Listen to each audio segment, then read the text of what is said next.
Moteur. Donc, Rabotai, nous avons alors abordé enfin le dernier chapitre des Shoftim, des juges, et fêter ensuite peut-être le Sioux. Un rappel très rapide des précédents chapitres qui mettaient en scène un événement tragique que l'on connaît et qui part d'un événement tout à fait privé, familial, d'une scène de ménage, on peut dire, entre un homme et son épouse, qui est sa concubine. Au demeurant, il s'agit d'un homme important, puisque c'est un lévite d'une part, qui devrait avoir une attitude spirituelle des plus élevées. Et nous avons vu combien son action a conduit l'ensemble du peuple d'Israël à mener une guerre fratricide, puisque après avoir été disons, agressé effectivement par des voyous de la Givra, de la colline de Binyamin. Il a ensuite dépecé tout simplement son épouse et il a coupé en 12 morceaux. Il a distribué à l'ensemble des tribus d'Israël. La réaction s'est fait ressentir et un combat meurtrier va s'engager entre l'ensemble des tribus d'Israël, tombé de 400 000 combattants armés jusqu'aux dents contre les habitants de Binyamin, qui au demeurant ne savent pas exactement de quoi il s'agit. Nous avons vu l'issue tragique de tout cela avec combien de morts, Yitzhak, 40 000, 60 000 Ouais, on est à 70 000, je crois. 40 000 du côté de la tribu d'Israël et 25 000 et quelques du côté de Binyamin. On a tout simplement décimé une tribu toute entière et oui, peut-être une des plus valeureuses, en tout cas sur le plan du courage et sur le plan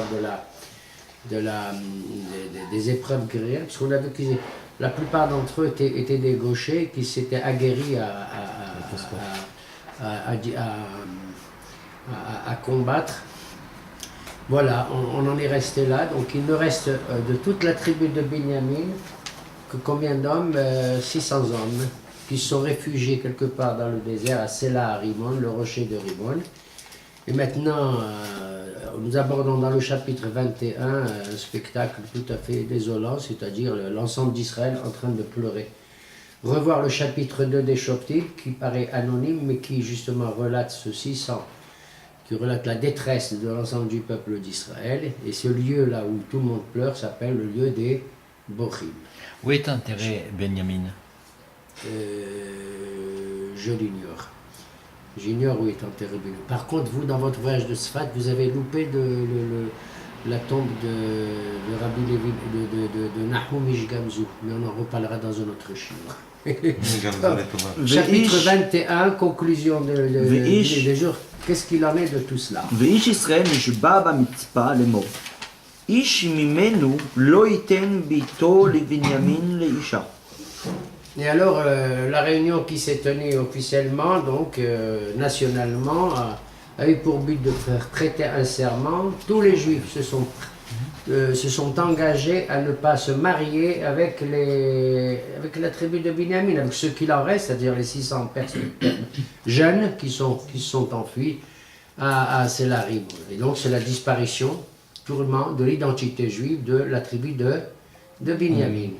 ויבוא העם אל בית אל, וישבו שם עד הערב לפני האלוהים, וישאו קולם ויבכו בכי גדול. ויבכו בכי גדול. Alors c'est le leitmotiv de ces derniers chapitres et on passe son temps à pleurer et on va voir que pour essayer disons d'apaiser la conscience entre guillemets religieuse, hélas il faut le dire, bon, on se met à faire des sacrifices, comme si les sacrifices vis-à-vis d'Hachem vont expier le péché que de part et d'autre on a, le péché plus qu'un péché, la catastrophe qui s'est engagée.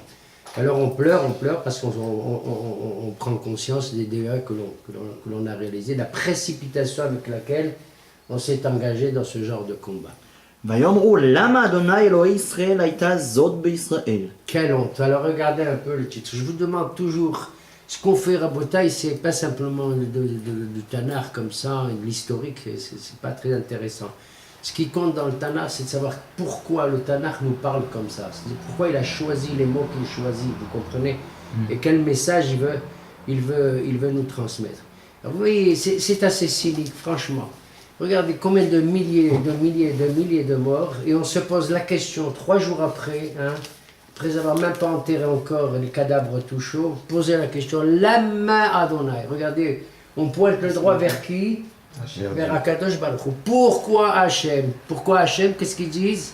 pourquoi as-tu agi Israël pour faire en sorte qu'il nous manque une tribu tout entière dans tout Israël? Pourquoi Hachem? C'est pas Hachem qui va dire pourquoi Israël? Avec la fille qu'il a coupée en morceaux.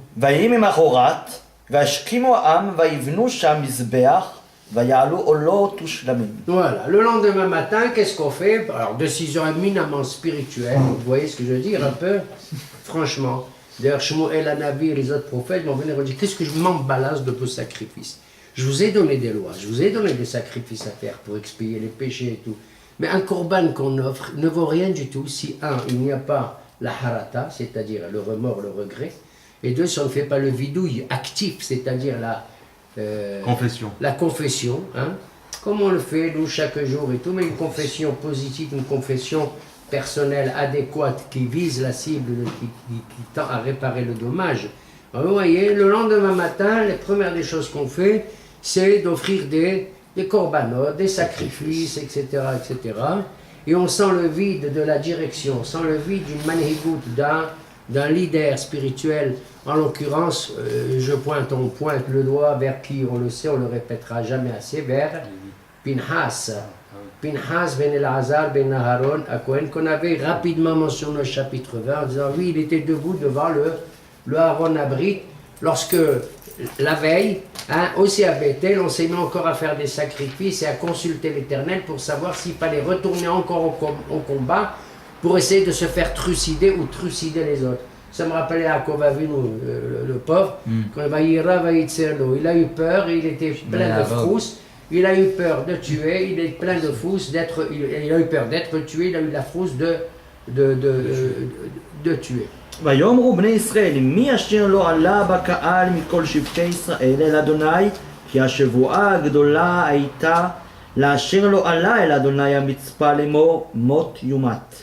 Alors ils sont réunis, réunion officielle, on va faire un recensement pour savoir si, à la mobilisation générale qu'on avait déjà commandée la semaine dernière pour trucider les gens de Binyamin, est-ce qu'il y a des juifs d'une tribu quelconque ou d'une ville quelconque qui ne se sont pas présentés à Mitzpah pour prêter ce serment-là? Un, le serment de ne pas donner nos enfants, nos filles à marier aux hommes de Binyamin, puisqu'on a trucidé tout le monde de Binyamin, pratiquement tout le monde.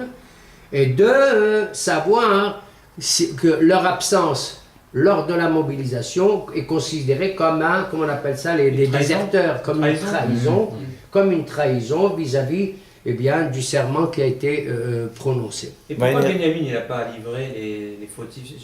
Parce que Binyamin, la chose, effectivement, juridiquement parlant, les choses n'ont pas été présentées comme il convient. Lorsque l'on doit juger quelqu'un, chaque tribu d'Israël avait ses instances judiciaires. Et il lui appartient, effectivement, de régler le problème dans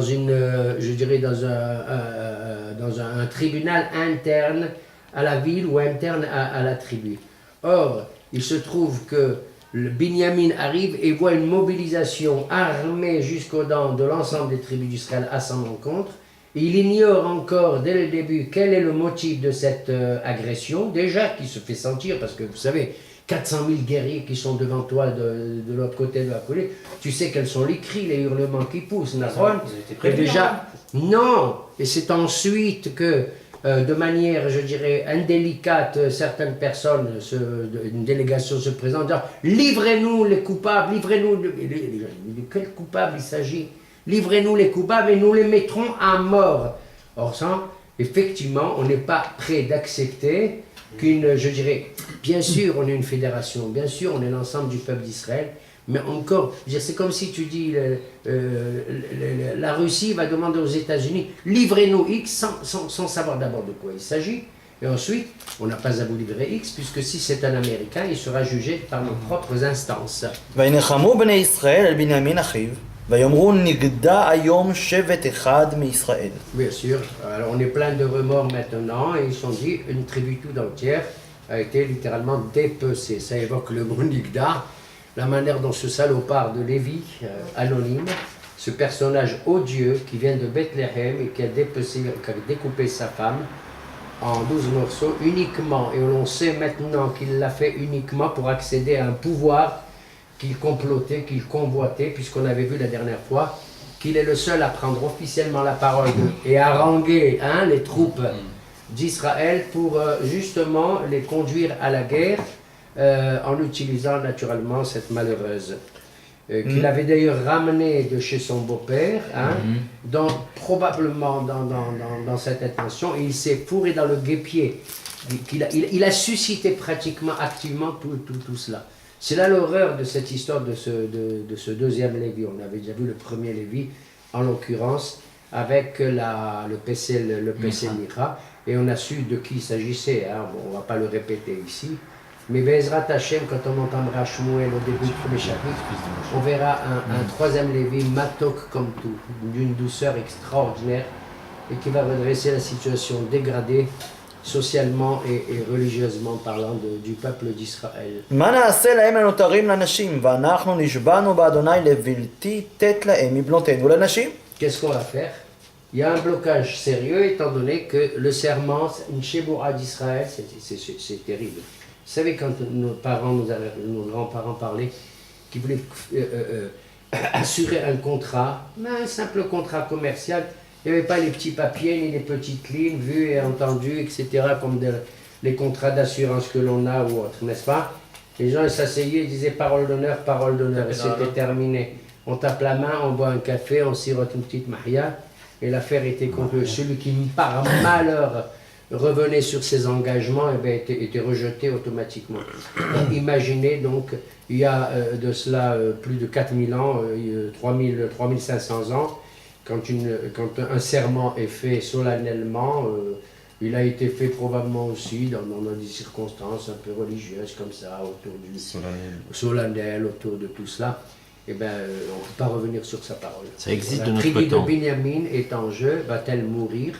Et là on est plein de remords, on ne sait pas quel échappatoire trouver pour marier les 600 célibataires de Binyamin et redonner naissance à cette tribu qui d'ailleurs a reçu une bénédiction que l'on connaît, on le verra à la fin de la paracha de Vaïchi. Binyamin, il dit, Binyamin, c'est l'aimé de Dieu. Ishkon Beta Halaf, c'est sur lui que reposera le Beth Amikdash. Le Beth Amikdash, nous sommes dans le territoire de Yehuda ici, mais le Beth Amikdash, il est dans la langue de qui? De Binyamin. ויאמרו מי אחד משבטי ישראל אשר לא עלה על אדוני המצפה, והנה אלוה איש אל המחנה מיבש גלעד אל הקהל. Ils ont dit, tiens, on va trouver probablement la solution. Ceux qui étaient absents lors de la mobilisation à Mitzpah, qu'on s'est engagé à trucider les autres, Ils sont pas considérés. eh bien ceux-là, ils n'ont pas entendu le serment, donc eux peuvent très bien, là on a trouvé la solution. Bon, on va dire aux gens à ces gens-là de favoriser des mariages. On va faire une agence matrimoniale entre les résidus de Binyamin, les 600 bonhommes de Binyamin, plus les jeunes filles non mariées, les célibataires de cette région. Or, il se trouve qu'une ville parmi en question, je crois que c'est dans le territoire de Gilad, dans Gad, n'était pas venue au rendez-vous pour des raisons qu'on ignore. Et c'est la ville de Yavesh Galad, qui fera parler d'elle plus tard dans le Tanakh aussi, dans un terme très élogieux. ויתפקד העם, והנה אין שם איש מיושבי יבש גלעד. On fait le compte des gens du tchatch, il y a les Parisiens, il y a les Marseillais, il y avait les Juifs de Paris, de Marseille, de Cannes, tout ça, il y avait ceux du Maroc, tout ça, tiens, il n'y avait pas les gens, ils ne sont pas là, ceux de Yavesh Galad, ils ne sont pas là. Bon, ben voilà, on se frotte les mains, on pense que l'affaire est terminée, on va proposer les shidduchim, nachon? Pas du tout. וישלחו שם העדה 12,000 איש מבני חיל, ויצוו אותם לאמור לכו, והכיתם את יושבי יבש גלעד לפי חרב והנשים והטף. Et alors on dit voilà, vous allez justement, ils vont armer Les Juifs, ils vont armer 12 000 hommes, hein, et ils vont se rendre à Yavish Galad en leur disant, voici la consigne, vous allez massacrer tous les gens de Yavish Galad. C'est pour quelle raison? Hein? Ben, pour deux raisons. La première, alors on va en faire d'une pierre deux coups. On va faire d'une pierre deux coups. À savoir, Aleph, on va les trucider parce qu'ils n'ont pas été au rendez-vous pour le combat. Ils ne sont pas présentés. On ne cherche pas à savoir s'ils n'ont pas entendu ou ils avaient leur motif, leur propre raison. La seconde, c'est qu'on va s'arranger pour trucider tout le monde de Yavish Galad en évitant de tuer les jeunes filles qui, comme je crois les versets suivants vont l'attester, qui sont en âge de se marier. Vous voyez? וזה הדבר. Positif, négatif. Blanc, bonnet, bonnet blanc. וזה הדבר אשר תעשו. כל זכר וכל אישה יודעת משכב זכר, תרחימו. Voilà. Vous allez conduire à l'anathème tout homme, tout mâle, Des tout assassins, viril. hein. Purée. Et les femmes déjà étant mariées Barbare. ou ayant connu un homme, aussi également, vous les mettrez à mort. Taharimu. Le mot taharimu est un terme, si vous voulez, qui à la fois, il veut tout dire et qui n'ose pas dire les choses. Au lieu de dire vous allez tuer, tout simplement tashhitu, vous allez détruire, on emploie le mot harem. Le mot harem est un terme qui, ça veut dire excommunier en général. Mais là c'est physiquement. Taharimu, et on prend les choses. Il doit régner une atmosphère à ce moment-là qui justement fait perdre totalement l'esprit à tout le monde et on pleure. Ils pleurent et nous on pleure, nous les lecteurs aussi, de voir où sont les anciens, où est le Bédine, où est Sanhedrin. Hazak, on répétera. Et la fin de Shoftim, regardez, mesdames et messieurs, la fin de Shoftim, c'est El Melech Israël. Et c'est sans arrêt qu'on le répète, il n'y a pas d'autorité, ni roi, ni pouvoir, ni rien Et du le tout. prophète, il n'y Hein? avait pas un prophète à cette époque? Il y avait, j'ai mentionné tout à l'heure, non, il n'y a pas de prophète. On va voir, quand on va étudier, si Dieu veut, Shmuel, on va voir là-bas qu'au début de Shmuel, pratiquement, presque au début, on dit En Hazon Nifrat. Du temps de Shmuel, tant qu'il était jeune, il n'y avait pas encore de prophétie suffisamment visible, connue, étendue, etc., jusqu'à ce que Shmuel Anabi va se lever. Alors là, les choses vont totalement changer. וימצאו מיושבי יבש גלעד 400 נערה בתולה אשר לא ידעה איש למשכב זכר ויביאו אותם אל המחנה שלו אשר בארץ כנען. Et alors, on fait la découverte, effectivement, on fait un recensement, et il y a 400 jeunes filles. Notez au passage qu'il n'y a pas écrit Arba Meot Na'arot Betulot, hein? C'est au singulier, c'est bizarre. Hein? Na'ara Betula. Qu'est-ce que ça veut dire pour vous? Qu'est-ce qu'on peut imaginer? 400, c'est toujours le chiffre négatif, c'est ça qui est bizarre. 400, Peut-être le mot 400, mais c'est ce qu'il y avait, effectivement, c'est ce qu'il y avait. Mais le fait qu'on dit 400, on aurait dû dire Na'arot Betulot, des jeunes filles vierges. Or, il est dit ici Na'ara Betula. Lorsque un pluriel se transforme grammaticalement en singulier, ça veut dire qu'on prend tout d'un bloc et puis c'est tout. C'est-à-dire que tu fais d'un pluriel un singulier nachon ou l'autre. Hein? C'est-à-dire ben voilà, on va récolter tout cela et naturellement on le fait sans consulter puisqu'on est en train de les trucider, les habitants de Yavesh Galad. Ah, ils les ont vraiment tués alors? Oui, ils les ont tués. Écoutez, vous n'avez pas assez historique des Shoftim depuis le début, à part les étoiles et comme on appelle les stars qui sont venus redresser la situation, comme les juges qu'on a vus, Gidron, Miftah, Otniel Ben Kenaz, Ehud Ben Gerak, Shimshon, chacun à sa manière et tout. Ce sont des points lumineux qui, au milieu d'une histoire tout à fait ombrageuse, tout à fait sombre, très très sombre. On l'a décrit cette période-là comme un dor shel hevel.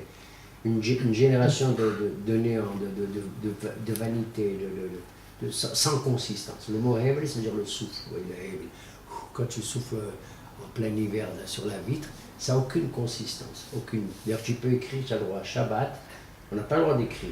Mais si quelqu'un s'amuse ça en hiver, tu es là comme ça en train de regarder, et tu vois, là, tu peux écrire ton nom. Ils sont des rabbinats. Ah, tu vois, tu peux écrire ton nom comme ça. Ils sont des rabbinats, alors.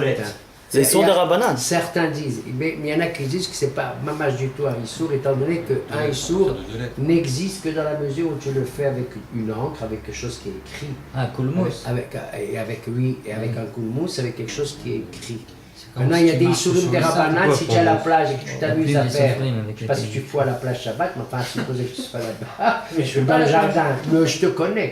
Dans le jardin public de Al-Homa, et le gamin est en train de dessiner, de faire comme ça et tout.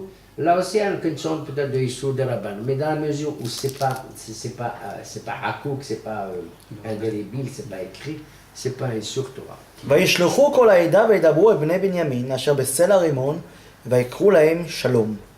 À ce moment-là, voilà, Kol Aïda, une délégation. Aïda, c'est l'assemblée, c'est une délégation qui va se présenter auprès des survivants de Binyamin, là où ils sont au rocher de Rimon, en disant Shalom. C'est quoi ce Tu te rends rocher? compte? Hein? C'est quoi ce rocher de Rimon? Pourquoi C'est ce le nom nom? c'est le nom du coin, ils se sont mis sur une falaise. Ils ont eu la frousse, ils sont sauvés.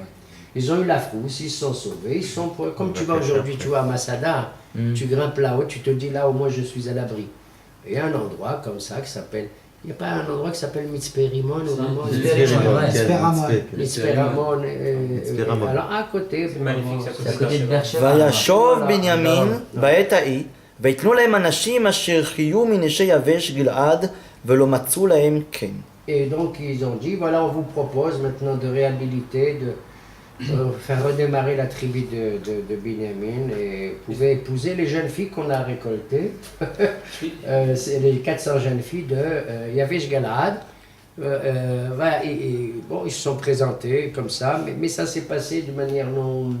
Comment dirais-je, on ne sait pas exactement, il n'y a pas eu un cadre suffisant pour inciter. Voilà pourquoi vélo matsu ken, comment il dit le pasouk? ולא מצאו להם כן. Vélo matsu lahem ken, c'est-à-dire que certains l'ont fait, c'est-à-dire qu'ils ont, bon, ils n'ont pas ravi les jeunes filles, et même les jeunes filles, je pense qu'il y a eu un consentement de leur part, qu'on n'a pas le droit d'épouser une femme si elle n'est pas d'accord, c'est clair et net. Encore moins si on ne l'a pas vu, encore moins si on ne sait pas de quoi il s'agit, ça c'est assour, mamash assour. Mais ça s'est passé dans des conditions un peu, je dirais, un peu sauvages, un peu comme ça, rapides, etc. Étant donné qu'il y avait une urgence à sauver la tribu de Binyamin, alors ces jeunes se sont rendus, ces jeunes filles peut-être ont accepté les choses. Vélo Matsuken, comment il dit le pasouk? Vélo Matsula Emken, c'est-à-dire, bon, ils ont trouvé la jeune fille qui convient et tout, mais finalement, en gros, les choses... Mais il y avait un décalage dans le nombre. Il y avait il y avait 600, ils n'ont 400. trouvé que 400. Les jeunes filles n'en avaient que 400, donc il faut trouver une nouvelle solution. On והעם, a encore 200 mariages à célébrer. D'accord. Ils n'ont pas regretté d'avoir tué autant de gens finalement. Mais ils ont pleuré sans arrêt. Mais ça, tu la vois, maison. le C'est ça qui est problème, bizarre. le problème, il va s'aggraver, on le verra au début de Shmuel, va illustrer et conclure, je l'espère, cette situation-là d'une dégradation spirituelle et morale, je dirais plutôt morale que spirituelle, les deux. Mais je mettrai l'accent sur le mot moral ou social, et après je dirais spirituel. Enfin, l'un dans l'autre Ça va pas sont sans l'autre. rattachés, comme disent dans les Pirkavot, Imen deretz eres en Torah, Imen Torah en derech eretz. Il n'y a pas de moralité, il n'y a pas de Torah. Mais une fois que tu as la moralité, et que tu rentres avec ta moralité, ta moralité naturelle, à toi, monsieur, à moi, monsieur, à chacun d'entre nous, il y a au niveau naturel, je dirais instinctif, de l'être humain en tant que tel, créé à l'image de Dieu, déjà une base, un bassis, il y a quelque chose au niveau de la relation humaine qu'on ne doit pas rejeter. Tu comprends? Je ne suis pas né, moi, en disant je connais la Torah, même si je l'ai apprise dans le ventre de ma maman. Je suis né au niveau naturel et c'est aussi un don d'Hachem, au nom de la Chokhmah qu'il nous a donné. La simple Chokhmah qu'il nous a donné, de l'instinct, de la survie, de l'instinct, de l'attachement à notre mère et donc à tout le reste et tout. Et ben, s'il n'y a pas cette moralité en nous, je dirais de base, primitive, mais nécessaire, il ne peut pas y avoir de Torah. Mais à partir du moment où tu as ça et la Torah, alors maintenant la Torah va amplifier ce côté moral naturel qui est en toi, hein, va l'orienter, va l'accentuer, va t'éclairer, va t'ouvrir les yeux sur les meilleures manières justement de diriger cette moralité. Vous comprenez? והעם נלחם לבנימין, כי עשה אדוני פרץ בשבטי ישראל. Et le peuple a pleuré encore, je veux dire, a exprimé ses condoléances à ce qui s'est passé. Il pleure sur lui-même, étant donné qu'une tribu tout entière on a ouvert une brèche dans ces brachot de Yaakov, Avinou de Moshe Rabbeinu. ויאמרו זקני העדה, מה נעשה לנו תרים לנשים כי נשמדה מבנימין אישה? Que va-t-on faire des autres? Il en reste combien, on a dit? 200. Il en reste 200. ויאמרו, 400 se sont mariés qu'aussi coussa, d'accord? Il en reste 200. ויאמרו, Ils sont combien en tout? Ils sont 600. 400 femmes. Voilà. ויאמרו ירושת פליטת לבנימין ולא ימחה שבט מישראל. Alors ils ont dit, Vayomru ici, à qui ils ont dit? Ils ont dit à personne. Vayomru, ça veut dire qu'ils ont proclamé, ils ont publié, voilà ce que ça veut dire. Pour inciter 200 mariages à suivre, ils ont fait une proclamation, laquelle Yerushat, Peleta et Benyamin. Mesdames et messieurs et mesdames, Yerusha, ça veut dire Yerusha, un héritage colossal vous attend des survivants de Benjamin. Effectivement, tu as une tribu qui contenait combien de milliers de gens. Imagine, tu as comment dirais-je, tu as 200 km² de territoire de tribu, Nagui, supposons. Hein? Pour combien de familles? Pour 30 000 familles. Maintenant, il n'y a plus ces 30 000 familles. Qu'est-ce qui reste? Un résidu. Or, ces 200 ou ces 600 benjaminites vont maintenant disposer d'un héritage agricole et, comment dirais-je, sédentaire important. Donc, tu t'imagines, la jeune fille qui va épouser un Binyamin va hériter donc de combien? D'un territoire immense. Alors, Yomru, pour inciter à faciliter ces mariages, ils vont dire Yerushat Peleta. Il y a un héritage des survivants de Binyamin, Ken. ואנחנו לא נוכל לתת להם נשים מבנותינו, כי נשבעו בני ישראל לאמור, ארור נותן אישה לבנימין. Mais nous ne pouvons pas. Nous qui parlons maintenant, nous ne pouvons pas donner nous les juifs, nous là maintenant, nous les hommes qui étions présents lors du serment solennel, hein, à Mitzpah, nous ne pouvons pas, on a juré. Hein. C'est dire on jure, on peut pas. C'est dire on jure, on peut pas. Ça nous rappelle l'affaire de qui? De Iftar.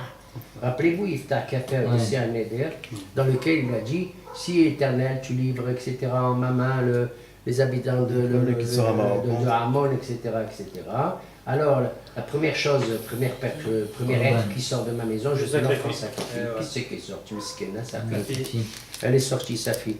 Et on se rappelle là-bas, du comment il fait un éder de cette nature. Un éther d'une autre nature, il serait venu le premier petit rabbin de rien du tout, hein, qui sort du Talmud Torah, et il dit à Iftar, Mutala, Sharula, Mahoula, tout est pardonné, tu as fait une bêtise, je suis sûr que quand tu as parlé, tu n'as pas réalisé. Hein? Enfin, tu n'as pas réalisé quand ta fille va sortir. Toi, tu pensais dans ta tête que peut-être ça serait un petit mouton, ou je ne sais pas quoi, ou bien ce mot Abou Mazen, ou la Mahmoudinejad. Ça, d'accord, je suis d'accord avec toi. C'est fini. Ta fille, donc c'est pas un éder. Or, il ne s'est pas présenté un petit rabbin, ni le grand, ni qui. On a nommé Pinhas pour aller faire un éder. L'affaire est un éder. Akadosh Baruch Hu, il a toujours assisté les gens comme ça. On a vu Eliezer, il a fait un vœu. On a vu Shaoul, il a fait un vœu. Celui qui gagne Goliath, je lui donne ma fille. Et si celui qui gagne Goliath, c'est excusez-moi l'expression, c'est un bâtard. Tu donnes ta fille à un bâtard, même s'il est fort. Alors quand je vois qu'il a dit, bon, il s'est arrangé pour que ça soit qui? David. Le mignon David, le rouquin. Le rouquin. Admoni veyeferenaim vetovroi. On le verra. Chapitre 7 ou je ne sais plus de Shmuel. C'est un jeune homme rouquin, il était mignon comme tout. Il avait de beaux yeux et il était tovroi, il était très très très beau, très agréable. Mais pour Iftar, ça ne s'est pas passé de ויאמרו, הנה חג אדוני בשילה מימים ימימה, אשר מצפונה לבית אל מזרחה השמש, למסילה העולה מבית אל שכמה ומנגב ללבונה. Allez, je t'en prie, Yitzhak, tu vas me lire en français et tu vas me dire ce que tu en penses. Alors, voilà, on a trouvé la solution. Mesdames et messieurs, l'héritage, il est colossal. Nous on peut pas, on Chapitre va faire 21, serment d'âme. 3, demain, quand on dit demain, ça veut dire dans les prochains jours. Hein.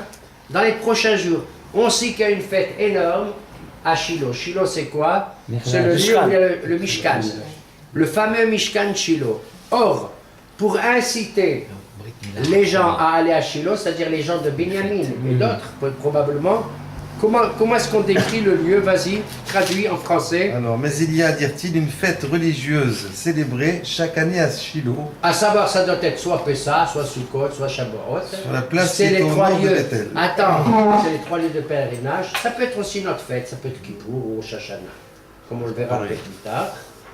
Hein, ou alors c'est une fête comme ça, je dirais. Fête du village. Comme on dit, fête religieuse du village et tout ça. Mais il est évident qu'il s'agit d'une fête religieuse. C'est Ou pas une Pessah, Brit Mila, ou Shavuot, ou Sukkot. C'est pas une Brit Alors on Mila. va décrire, on va dire, demain à Shiloh, il va y avoir ceci, et vous allez voir. Et où se trouve ce Shiloh? Sur la place qui est au nord de Bethel, à l'orient de la route qui monte de Bethel à Shrem et au midi de Lévona. Oui. Qui c'est qui l'a Au trouvé? nord de Constantine. Alors qu'est-ce que ça vous inspire cette description? GPS. Attendez, vous avez compris ce que dit le verset ici? Au nord. On dit aux Ouais, Juifs, l'eau. on dit aux gens de Binyamin, et on parle à tout le monde comme ça dit. Vous savez, vous allez vous rendre demain, il y a une fête énorme à Shiloh, à l'intérieur de laquelle on va intégrer cette affaire des shidduchim, des mariages, entre les 200 derniers Binyaminites, Nachol, et les jeunes filles qui le veulent. On va voir quelles de jeunes filles il s'agit, peu importe. Mais on tient à vous dire, voici le plan exact de l'endroit où se trouve le sanctuaire national du peuple juif. Ça se trouve exactement par là, vous passez par Bethel, vers le nord, vous tournez à droite vers Smo, je ne sais pas quoi, vers l'est, vers ça. Et ensuite vous revenez par là vers l'Orient, et vous revenez par là, et vous revenez par là. C'est Bidiouk Shiloh ici. Imaginez aujourd'hui, nous on a fait notre aliyah, imaginez, même nous, surtout nous, pas, à plus fort des ans, les Israéliens qui sont là depuis 60 ans. Est-ce que toi, mon cher ami, tu es là depuis 10 ans en Israël, toi depuis 5 ans, etc. Moi je vais te dire, Baba, écoute, je te donne un rendez-vous demain au Kotel. Dis-moi, tu veux que moi, à toi, je vais dire où c'est le Kotel? Bien sûr qu'on le sait. Est-ce que toi, tu crois que tu t'imagines, monsieur Alain, que je vais te dire, tu sais Alain, le Kotel, c'est exactement, tu habites à Romain, tu prends des Hebron, tu continues tout droit, tu vas à gauche, tu prends tout ça, tu demandes, Côté à la Catane. puis tu vois comme ça, Kotel normal, arrête, commence pas. Et donc, et puis vous comprenez un peu le topo? Tu prends un juif de Netivot, un juif de Haïfa, un juif de n'importe où, tu lui dis où se trouve Jérusalem. Quand tu dis à quelqu'un où est le temple, vous imaginez un peu la chose?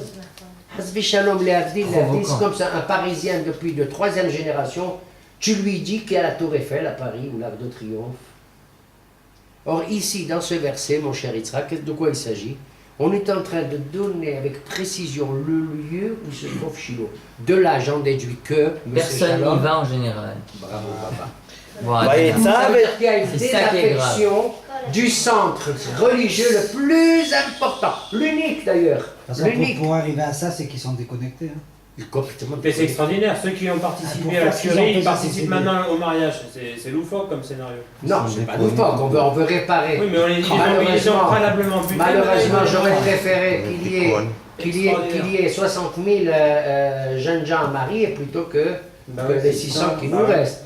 Maintenant, on est à montrer justement ce que j'essaie d'expliquer, que le centre spirituel le plus important, on le saura, mais je rattacherai la semaine prochaine, enfin dans 2 semaines, au 2e chapitre de Shmuel. Pourquoi tout ça?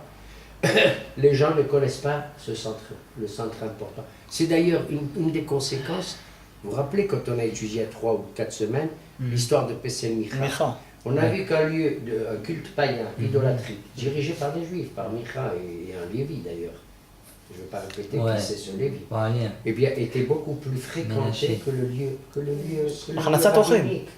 lieu à nous. Et là-bas, il y avait la Vodazara, il y avait des théraphim, il y avait Comme ce que si je te les dis gens pas. ils allaient plus dans Et les là-bas, il églises qu'au réunit une côté. atmosphère de convivialité, Ouais. d'hospitalité et tout. Que les malachim, les anges, comme je vous ai dit, je crois, Ouais.